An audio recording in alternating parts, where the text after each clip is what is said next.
हैदराबाद रस्त्यावरील दक्षिण सोलापूर तालुक्यातील मुस्ती गावात शुक्रवारी एक धक्कादायक घटना घडली। गावात एक तरुण रोजगार मिळावा म्हणून खासगीरित्या लाईनमनचे काम करत होता।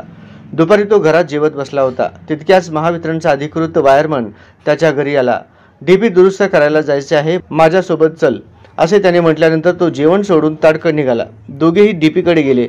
कुमार तानाजी घाटगे वय 24 राहणार मुस्ती हा खासगी लाईनमन डीपीवर चढला, तर महावितरणचा वायरमन देवीदास जमादार राहणार मुस्ती हा खालीच थांबून राहिला। डीपी दुरुस्ती करत असताना विजेचा जबर शॉक लागल्याने कुमार हा डीपीवरच लटकतच मरण पावला। दुपारी भर उन्हात 2:30 वाजण्याच्या सुमारास ही घटना घडली। कुमारचा मृत्यू झाल्यानंतर देवीदास याने तेथून पळ काढला। हा प्रकार गावात समजताच ग्रामस्थ घटनास्थळी आले। त्यापाठोपाठ महावितरणचे अधिकारी व कर्मचारी आणि पोलीस आले। वळसंग पोलीस ठाण्याचे पोलीस एस.बी. चव्हाण यांनी डीपीवर लटकलेल्या कुमारचा मृतदेह खाली आणला व शवविच्छेदनासाठी शासकीय रुग्णालयात पाठवला। माहितीनुसार जमादार हा पोलीस चौकीत हजर झाल्याची प्राथमिक माहिती मिळाली होती।